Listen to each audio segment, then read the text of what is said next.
I'm a little shocked that you would criticize my mother-in-law. If you're not working, why don't you get out of here? My sister-in-law and mother-in-law, who did not know that I was taking over my mother-in-law's debt, threw these words at me without the slightest sense of gratitude. Yes, I understand. But it's up to you guys from now on.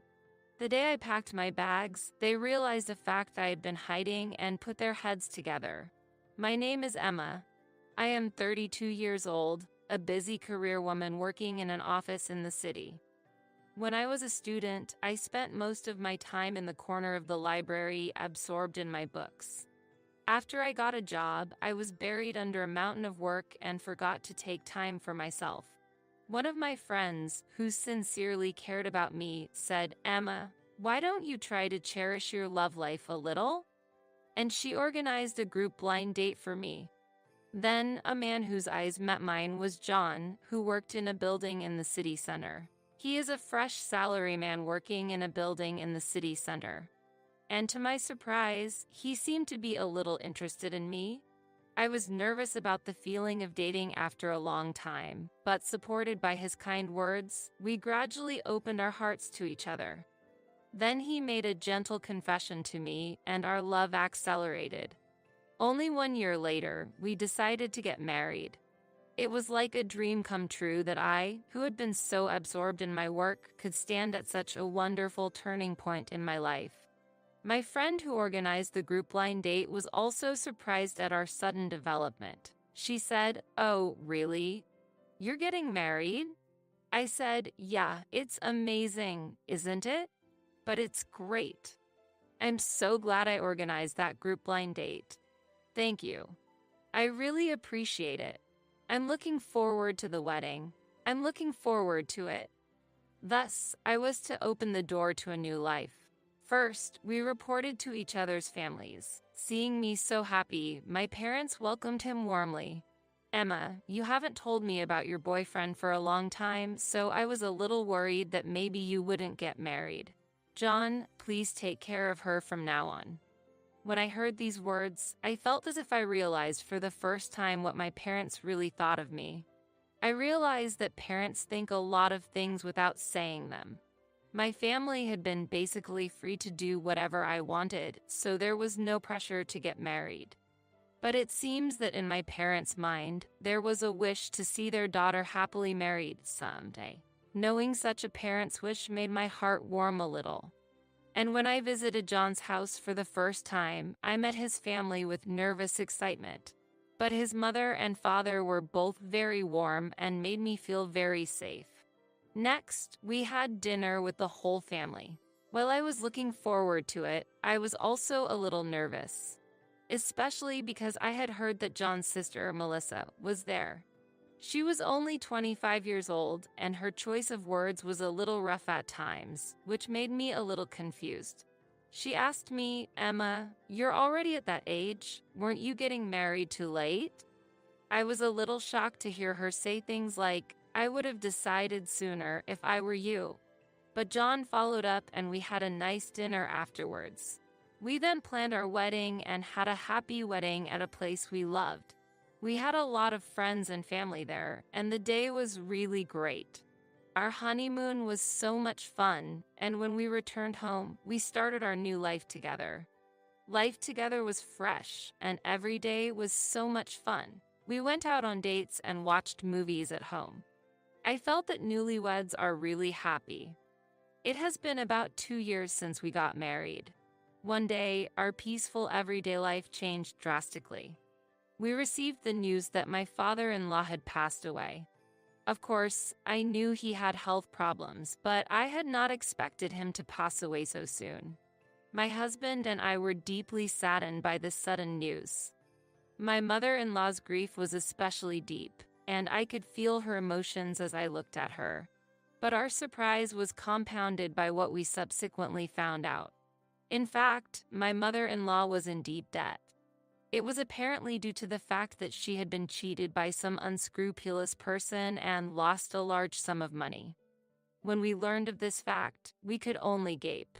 My husband, with his usual gentle nature, said he wanted to help her somehow. So, we decided to use our shared savings to reduce my mother-in-law's debt as much as possible. I thought it would be too hard for her to bear that heavy debt alone after my father-in-law's death. However, my mother-in-law's reaction was a little unexpected. She said something like, "If I am in trouble again, can I ask John for help?" My husband was a little surprised and replied, "That's a little." My mother-in-law said something positive, "But I'll find a way to get more money somehow." But my husband was worried. "I hope that's not gambling." We kept a watchful eye on my mother-in-law and were on the lookout for any trouble she might get herself into again. In the midst of all this, my husband was suddenly injured and had to be hospitalized. That event also became a big ordeal for my husband and me. Since every day was spent flitting back and forth from the hospital to take care of my husband, I never noticed any changes in my mother-in-law's daily routine. Then one day, after my husband was discharged from the hospital, I decided to pay a little visit to his parents' home. During our first reunion in a long time, I could sense that something had changed in the atmosphere. "Mom, long time no see."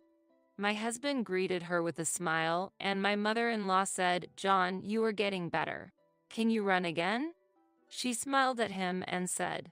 While smiling at this exchange, my husband began to flip through my mother-in-law's bank book.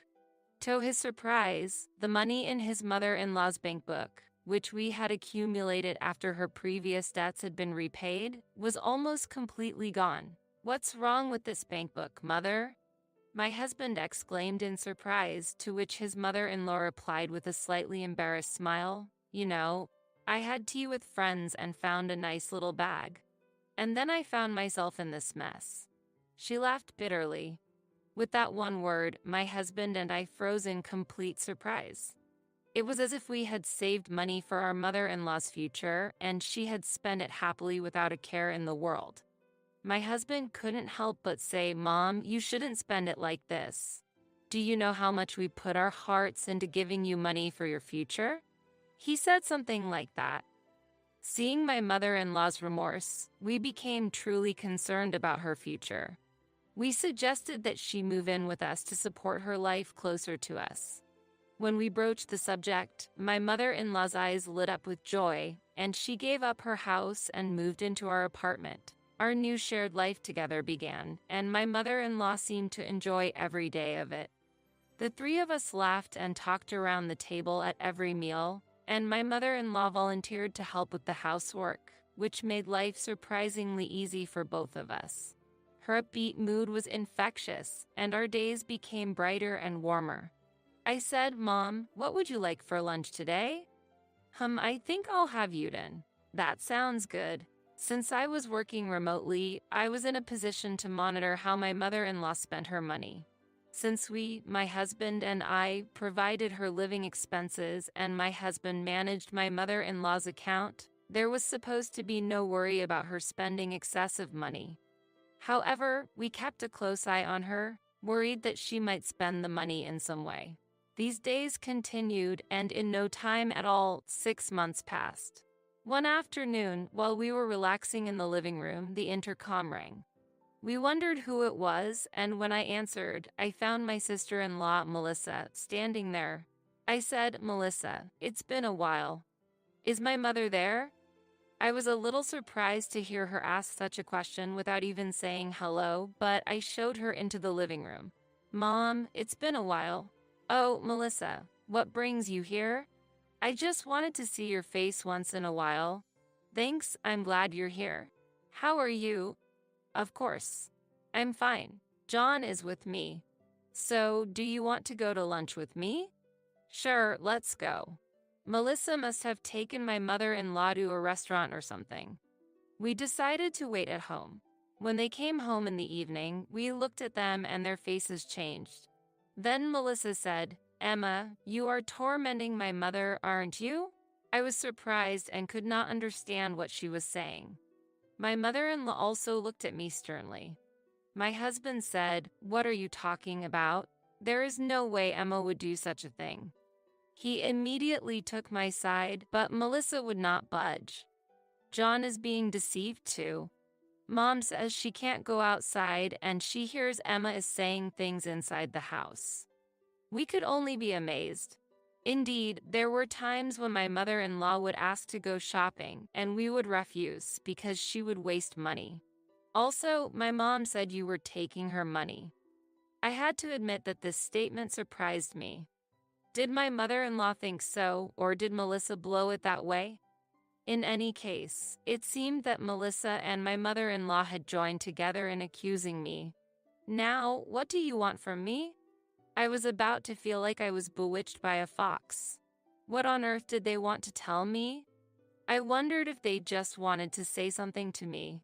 At that moment, my sister-in-law said something I never thought she would say. She said, "I want you to leave our house. I feel like my mother can't really live happily with you. Because I can't believe you treat my mother-in-law so coldly."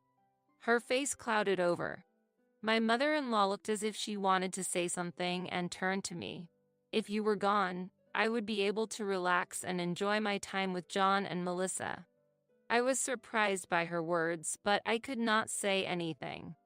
In fact, they did not know that I had previously paid off her debts for my mother-in-law by cutting into my savings. Looking back, I probably should have made it clear to them at the time that I had not taken it out as our marital savings, but as my own. When I looked at my husband's face, he looked very angry. His hands were clenched and his body was shaking a little. Melissa said, "My mother and I are going to live here together from now on. So, I want you to leave," my sister-in-law said again. Taking a deep breath for a moment, I answered my sister-in-law, "I understand, but I won't get involved in what happens next." After that exchange, my husband and I decided to leave the house. And on the day we moved out, they were surprised to discover one truth. "Looks like you've made arrangements to move out right away after all." "Yes, I have something to tell Melissa." "Yes, what is it?" My husband chuckled and said, "Actually, I'm getting older and I was thinking that I should put the house in Melissa's name." My sister-in-law's eyes sparkled and she said, "Really? It's going to be my house?" she said excitedly. My husband quietly produced the documents for the change of name and said, "As long as you sign here, that's all right." My sister-in-law happily said, "I can't believe I have my own apartment," and signed it. My husband and I looked at each other stealthily and exchanged smiles at the success of our plan. "Well, it's time to start getting ready to leave." "What, John? Are you really leaving?" "Yes, I've decided to leave too." "Oh, even John is leaving? Do you really have to leave with Emma?" "If I'm not with Emma, I don't feel comfortable either. It's normal for married couples to be together." "I knew you would say that, but then what are we going to do about future house expenses and stuff?" "That's something you'll have to devise and pay for on your own." "Wait a minute. I quit my job because I believed you would support me, okay?" My husband and I could not hide our surprise at my sister-in-law's sudden statement. "If you keep this up, you're going to get me and our mother into a lot of trouble." "That's fine if you can devise a way to live on your own. You have our mother's pension, and if you save a little, you can manage." "Yes, and if you add my pension to that, we can manage. Since you're going to live here, we need to be creative about it."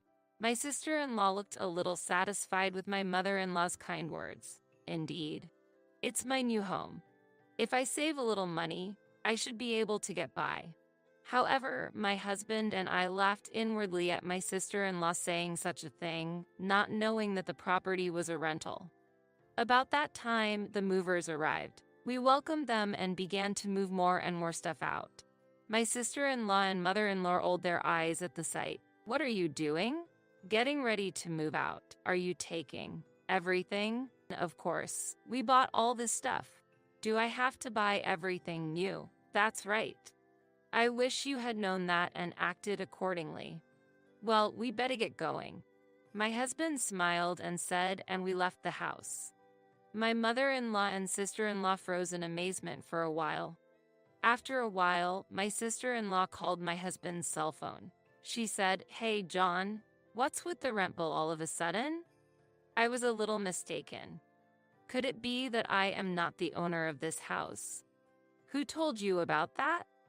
Well, I'm actually renting this house. The document you signed at that time, which was the rental agreement. So, it's only natural that you should be charged for the rent. Seriously, I didn't know that at all. It's where you live, so you have to pay the rent. But my salary is not that much compared to you. You may laugh, but Emma actually makes more money than I do. Oh, no.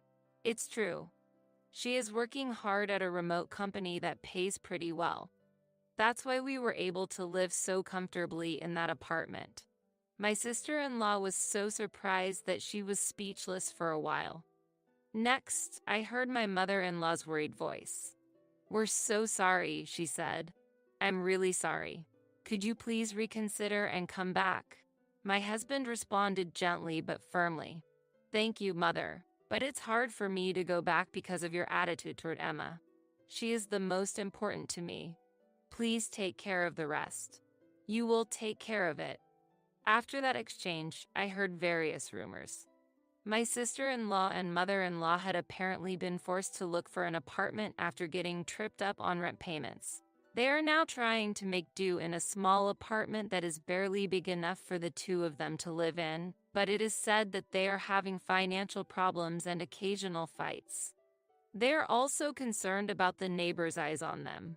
John and I have started a new life in our new house. Every day is fun and full of happiness.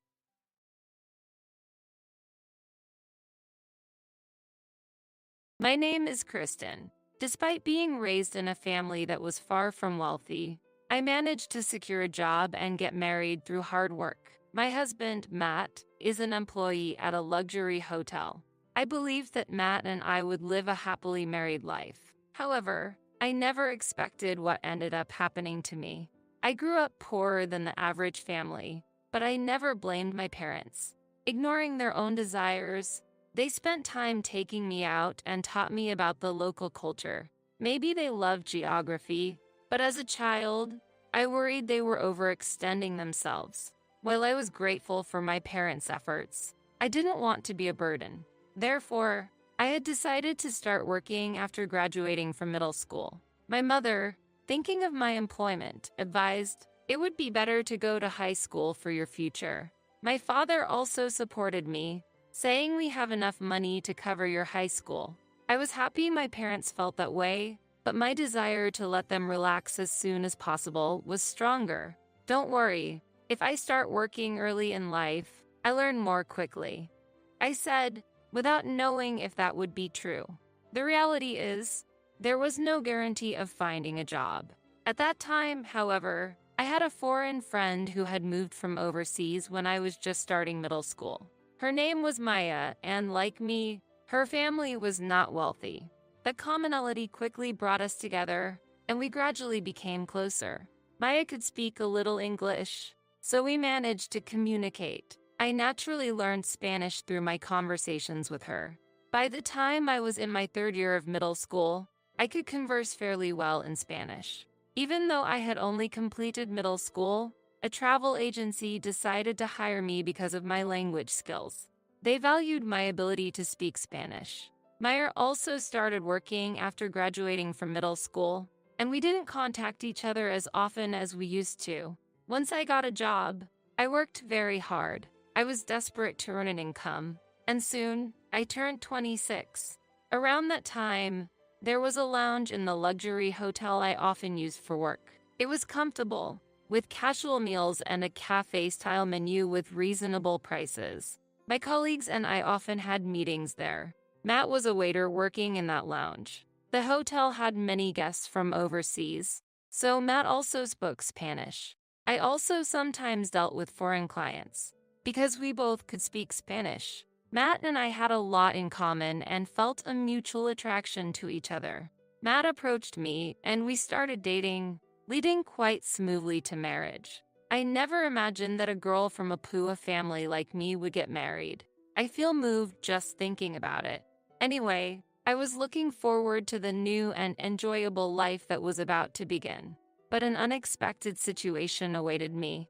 Before the marriage, Matt made a proposal. If you're okay with it, I'd like to live together at my parents' house. The reason behind this was that Matt had lost his father a few years ago and was worried about his mother living alone. His mother's health had started to wane, so she needed someone to watch over her. At that time, I was a teleworker who could do most of my work from home, so I could take care of my mother-in-law and also take care of the household chores. On the other hand, Matt himself often worked long hours, meaning he spent limited time at home. He rarely had days off, so it seemed convenient for him to have me, the teleworker, around. However, I couldn't just say yes to him. That was because when I met Matt's mother before the marriage, she gave me the silent treatment after hearing about my educational background. Which university did Kristen graduate from? She asked. I replied honestly, actually, I didn't go to college. I started working right after graduating from middle school. My mother-in-law just stared at me for a while and then fell silent. From her expression, I could clearly feel her disdain for me. You only went to middle school? Well, she said, looking down on me with that gaze. From that experience, I felt that living with my mother-in-law would not go well. I conveyed this indirectly to Matt. I feel like your mother doesn't like me much. You feel like my mom is cold towards you? That can't be. She trusts me, and she would never think badly of the wife I chose, he said, laughing it off. I wondered if I was overthinking things. Matt also promised to talk to his mother if there were any problems. Trusting him, I agreed to live with my mother-in-law. However, once we started living together, I was unable to build a good relationship with her, and I faced the gap between my ideal and reality. When Matt was around, his mother always greeted him with a warm smile, saying, "Matt, thank you for living with us. I really appreciate it." Matt would reply, "Of course. I thought it would make things easier for you." But her attitude towards me was completely different and terribly distant. She would say to me with little expression, as if giving orders to a servant, "Kristen, make sure you support Matt. Don't be a burden." It seemed like my mother-in-law was belittling me. But at that particular moment, Matt defended me, saying, "It's no problem. Kristen is doing her job well in her field." I did not miss the frown that comment brought to my mother-in-law's face. I decided to consult Matt if any problems arose in the future, and to handle things in my own way. I thought living together would help us understand each other better. I didn't want our relationship as a family to become strange. With such hopes, we started living together, but it often didn't go so smoothly. One day, as I was working on my computer, my mother-in-law suddenly entered the room and demanded irritably, "Kristen, when will you clean my room? Make sure it's done by 10 a.m. every day." I was puzzled by this sudden demand. We had never discussed such rules or agreed on the extent of my household chores. I thought that if she had explained things as such nicely from the start, I might have understood. I wasn't always available due to my job, but thinking it childish to argue on the spot, I paused my work and replied, "Understood. I'll start right away," and began cleaning her room. Even at that time, my mother-in-law was often doing nothing but relaxing in the living room, watching TV, and enjoying snacks. Although Matt was concerned about his mother's health, she seemed capable of cleaning the room by herself. I had thought she might be too frail to move, but she appeared quite energetic. After I finished cleaning, she said, "Now that you're done, I'm counting on you to prepare dinner. I prefer light seasoning, so no heavy flavors." And as if giving orders, she even asked me to go grocery shopping. Although I thought it was too early to start preparing, I decided to get it over with before returning to my work. Upon returning from shopping, as expected, my mother-in-law was leisurely spending time in the living room. I felt irritated by the sight, but decided to put up with it and just follow her instructions. I told myself that she was probably testing me. I hoped that she would come to appreciate me over time. However, the situation continued for months. Sometimes I was nagged for being 5 minutes late in bringing in the laundry, or for having the bath water 1 inch too high. Before I knew it, I had taken on all the household chores. But my mother-in-law continued to spend her days carefree. Honestly, she seemed to have the energy to do the chores herself. I also knew that if this situation continued, it could negatively affect my work. Wanting to avoid that at all costs, I felt it was time to talk to Matt. So I waited until nightfall. After my mother-in-law went to bed, I confided in Matt about these recent events. Listen, your mother really doesn't like me. I'm going to be exhausted if this continues. But Matt half laughed and replied, no way, that can't be. Mom is a kind person. As long as you don't do anything strange, there shouldn't be any problems. I'm counting on you to make the relationship work. He didn't take my concerns seriously, possibly because in front of Matt, his mother always behaved kindly to me, even suggesting I take a break and have some coffee. However, even understanding the reality of the situation, I knew that my patience would reach its limit if this kind of life continued. I was burdened with household chores during the day and had to do my work through the night. Frankly, my trust in Matt was gradually fading. If the situation didn't improve, I might reach my limit and fall ill. It was then that my mother-in-law made an unbelievable proposal. Kristen, I'll be leaving the house empty for a week during the Easter holiday. I'm counting on you to take care of the household chores while I'm gone. Shocked by this sudden announcement, I asked, what brought this on all of a sudden? Matt suggested it. He said we should go on an overseas trip. He's such a good son. He knows how much I love foreign countries. I can't wait for the Easter holiday in 3 months, she said excitedly. I was dumbfounded. I hadn't heard anything about such plans from Matt. Moreover, I was to be left behind to house sit, all by myself. I realized that I needed to talk to Matt urgently, so once more, I waited until the evening. When I brought it up, Matt said, Mom already told you about it, but aren't you coming with us? We were not on the same page. This meant that my mother-in-law had lied to me.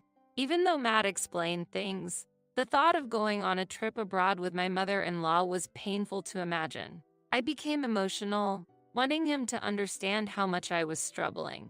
I don't want to go. A trip with her would be no fun at all, I strongly exclaimed. However, Matt became angry and retorted fiercely, Kristen, I can't believe you would say something like that. When will you stop acting like a child? I won't allow you to blame my mom. Think about what you've said. I'm looking forward to the trip. I was shocked. He didn't believe a word I had said. Staying in the house had become a painful situation. To make Matt understand that what I was saying was true, I decided to take action the next day. Matt had a day off, and we were having breakfast with the 3 of us, and I decided to speak directly to my mother-in-law. Mother, is this plan for an overseas trip a way to exclude me? I asked, and she blatantly answered, Humph, I never said that. If you intend to come along, then you should. It would be better, wouldn't it? But Matt intervened, Kristen, you still don't understand the situation? You should apologize to Mom. Why are you so aggressive? You're not a child anymore. Nevertheless, what I had stated was based on facts. At this moment, more than ever, I want to make everything clear and assert myself. I want Matt to understand the truth. But before I could argue further, my mother-in-law hurled the most insulting words at me. But you know what, Kristen? It's better if you stay home. You wouldn't understand the appeal of going abroad without ever having gone to high school. Besides, you just laze around at home without working anyway. You don't deserve to go abroad. You think so too, right? She said. I was astonished. I had no idea that she thought I was unemployed. I explained my job when I met her. I'm sure I talked about what I do for work, didn't I? I counted. Then, with disdain, she said, a job? Teleworking? You must be joking. Just playing around with the computer at home. I've had enough of your idleness. You can't possibly be earning an income that way. You're just living off Matt's salary, aren't you? This made me angry, but before I could respond, my mother-in-law added more. For me, it's enough that Matt is here. He speaks Spanish and works at a top hotel. There's no need for someone like you, without an education or job, to use his income. People at the bottom like you should get out of our house. She was insulting me to her heart's content. Now Matt must have understood what I was talking about. I convinced myself of this and waited for his reaction, but what he said next was even more unexpected. I can see where Mom is coming from. Kristen, you need some time to cool down. As if he was fed up, Matt said that to me. At that moment, my mind was made up. I could no longer stay with them. Even my husband, Matt, sided with his mother and refused to take my side. I was not needed here, and even if I was, I no longer wanted to live with these people. My mother-in-law told me to leave, but I confirmed just to be sure. Are you really okay with me leaving? I asked. Laughing, she replied, of course. Get out of here, you're a nuisance. So I said, understood, and started preparing to move to a new place. I simply nodded to them and left the house. As I did, my mother-in-law mockingly said, enjoy your pole life in a place that suits you. But they did not yet understand the repercussions that might come from this. About 3 months had passed since I left the house, and it was almost Easter holiday. After a long period with no contact, I received a call from my mother-in-law. Kristen, I finally got through to you. What on earth happened? She was clearly flustered. I replied calmly, after saying such things to me. You have the nerve to call? She said, I couldn't reach you at all. I thought you changed your number, so I even contacted your parents' house asking for it. I had already informed my parents beforehand that Matt or my mother-in-law might contact them, and if they did, to give them this number. When I asked, is there some problem? My mother-in-law responded with a shaken voice, problem? I've got a mountain of bills coming in. Do something. I didn't know anything about this. She was seeking help. I guess you haven't been paying the utility bills, have you? I calmly replied, but she seemed to have even more serious issues. I thought Matt was handling the finances. I had no idea you were paying for everything. Why didn't you tell me sooner? She asked. It was too late for her to be upset about it, but apparently, Matt had finally told her the truth. In reality, I had leveraged my experience at a travel agency to start my own business, which had become an international success, now a company exceeding an annual turnover of $10 million.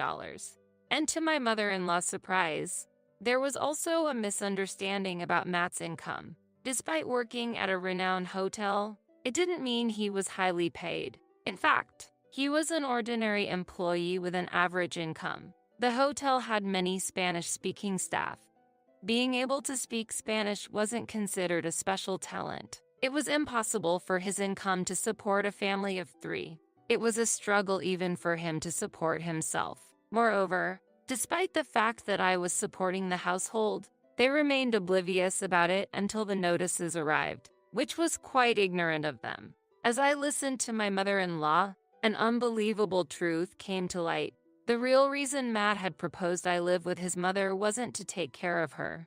In fact, she had been living off the inheritance left by Matt's father, but she had squandered the fortune on a lavish lifestyle, and now her assets were completely gone. In such a state, she had turned to Matt, who she thought was financially stable, for help. However, aware of his modest income and knowing that I was the breadwinner, Matt had ultimately turned to me for assistance. Hearing this story, I realized they were indeed a troubled pair. But the problems didn't end there. Have you taken care of the credit card payments? I asked, to which my mother-in-law suddenly raised her voice. That's what I'm talking about. Both Matt and I have bills piling up.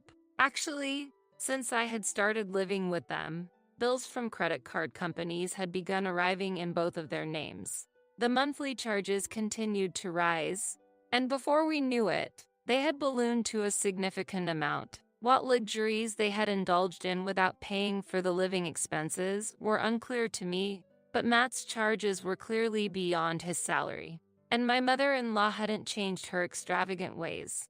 Now both were in debt. The total amount exceeded $20,000, which truly shocked me.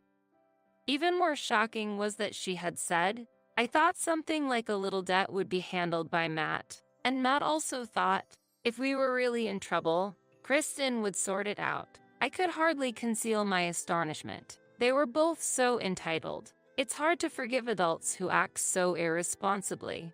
It's not just appalling. It feels downright dangerous. Yet my mother-in-law had the audacity to say, "Given the situation, Kristen, you'll find us a solution, right?" I refused outright. "After the way you treated me, I see no reason to help you now." It seemed Matt was also there, because he suddenly came on the line, insisting, "Kristen, you're my wife. It's your duty to take care of us. Find a way to help. We can't make the payments." I had no desire to deal with their shamelessness any longer, but I showed mercy. "Will you come to me? If you do, I might be willing to help to some extent." Matt seemed keen on the offer. "Yeah, that sounds good. You'll provide a place to live and take care of the money, right? We'll come on over. Where are you now?" "We'll leave right away." "Tell me quickly." Despite his eagerness, I frankly said, "Of course, if you can make it, that is. I'm in the Bahamas. I have a villa here." Both Matt and my mother-in-law couldn't hide their astonishment. "Well, what do you mean?" "Bahamas. We can't possibly go to such a place right now," he said. The situation was tense, but I remained calm. "Is that so? But aren't you planning a trip abroad for the Easter holiday? Why not stop by the Bahamas then? Your mother would be pleased, right? By the way, you got my number from my parents. Didn't you realize it was an international one?" I also reminded them. "Oh, and don't forget, this call is going to be quite expensive. Long conversations are tough on the wallet." Acting as if I wanted to continue the conversation, I added, "If we get divorced, I might reconsider the financial situation for you." Upon hearing this, Matt replied, "You're right. Okay, let's get divorced." He probably couldn't stand the burden of debt any longer. I informed him that I would come to hand over the divorce papers when I returned to the US and ended the call. About a week later, I returned to the US, had him fill out the divorce papers, and our separation was finalized smoothly. He had become considerably gaunt, apparently living a harsh life over the past few days. Matt confessed that he had expected me to pay for the overseas trip costs. Hearing this no longer surprised me, but it seems that after the divorce, they had assumed that I would pay their debts. Of course, I had no such intention. What I suggested was that they both cut back on their luxuries and work hard. As I advised, that way, they could eventually repay their debts and maintain a basic standard of living. When Matt heard my answer, he protested, "Hey, that's not what you said. You said you'd take care of the debt." I replied with a hint of sarcasm. "I did come up with a plan for you to repay your debts on your own. Just follow my advice, and you'll be fine. Good luck. And when you can afford a vacation abroad, you're welcome to visit my villa in the Bahamas." And with that, I left. Since then, they seem to be working tirelessly from early morning until late at night, living life to the fullest. Perhaps this was a necessary lesson for them. It's a replacement for their previously lazy lives. In the meantime, I heard that my old friend Maya had settled in the Bahamas, meaning that I was able to be reunited with her after such a long time. After graduating from middle school, she found an international job and, like me, had become a company president. She welcomed her parents into her new home and lives happily together with them. Seeing how things worked out for her, I decided to call my own parents from the US to come and live with me.